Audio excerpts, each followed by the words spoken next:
สดใสความมืดหายไปแสงทองส่องใสเข้ามาทั่วทั้งอาณาดินลาวมีความร่มเย็นความทุกข์ยากเข็นได้วางเว้นไปไกล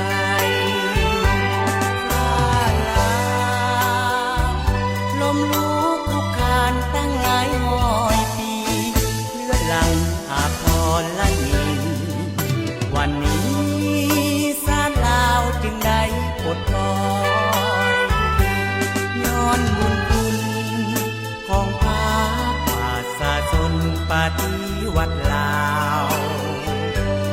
ชาวลาวบ่มีวันหลงลืมใดตลอดชีวิตขออุทิศไว้นำพา